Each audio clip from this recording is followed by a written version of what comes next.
This is a non-geek explanation of big data. And in order to do that, we're going to use something you normally know a lot about, which is soup cans. So your average soup can, if you spin it around on the back, it tells you what's in the can. Okay? But let's say for whatever reason you lose the cover. How do you know what's in the can? The answer is, you say, well, are there any carrots in the can? Well, I have no idea.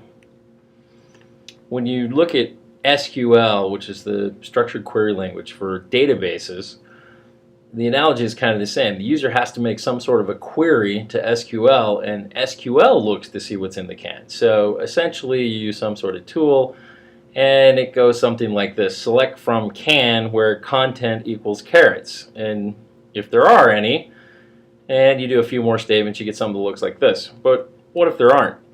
It's basically like a giant game of go fish. There isn't any way to just say, show me the can. And if you don't know what to ask for, it's pretty hard to get a reasonable report. And people say, well, why can't I just open up and look at it? Because they're used to looking at an Excel table, which is two-dimensional. They say, just show me the data. You can't do that in a database. So it's really frustrating. You say, I just want to look for patterns. The problem is you don't have anything to compare the data against. It's just raw ones and zeros. So brighter minds than ours, particularly Fernanda Viega, double PhD out of Brazil, been romping around the globe for 5 or 6 years trying to explain this to people.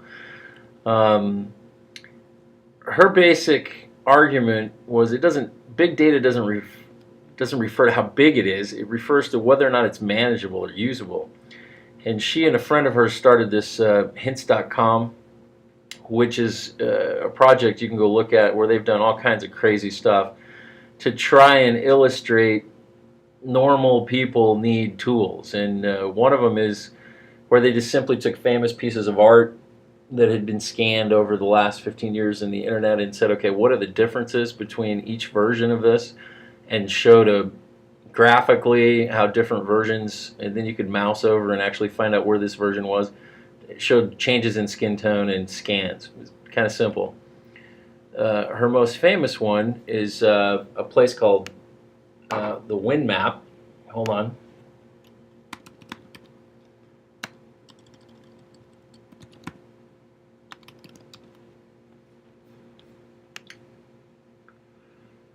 And this basically shows the live data of you know all those little weather stations that you have on all the schools around the United States?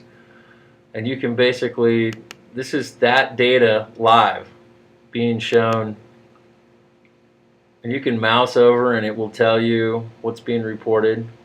But you can basically see larger patterns. Okay, this is pretty impressive. In fact, it was impressive enough that after she did it, it got the attention of Google, and Google hired her to work on this project, which basically, I mean,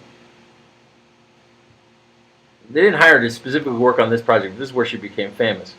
You guys remember a few Super Bowls ago, they had this famous The Bark Side by Volkswagen. It became a viral success, and Volkswagen was like, woohoo, look at us, look how good we did, right? But basically, she wrote a tool that basically lets you see exactly who shared that link with who to make that go viral. And this is Volkswagen's contribution, and this is the actual how it happened for the world.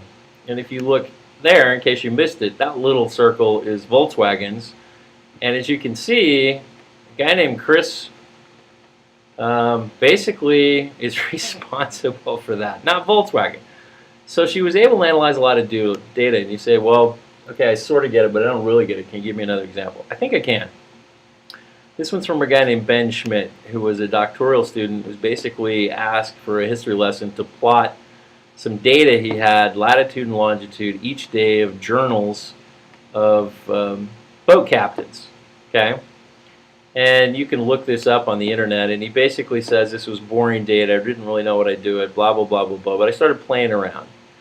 And so you can see this, man, it's really hard to see, they're really faint, but he just started, he started gathering all the data he could, where was a boat every day, And he moved through decades of information, like 1860, 1870, 1880, 1890, 1900. You know, basically he's moving through there. And all of a sudden you go, oh man, this is really pretty cool, right? Well, here's the important thing in using this example, okay? The only thing you really need to understand is that what you're seeing, those landforms,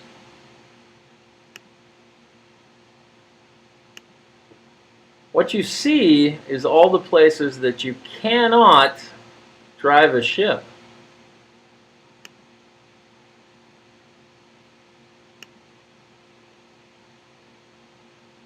The data you're seeing or the information you're understanding is not in the database.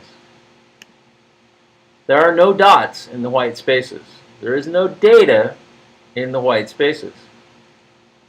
You cannot do an SQL select or ask it to write a report because the pattern you're recognizing is not in the data. Which brings us to the real point of this. The real question of big data and the big data discussion is what is not in your database. And you're not going to be able to write an SQL statement to find that out.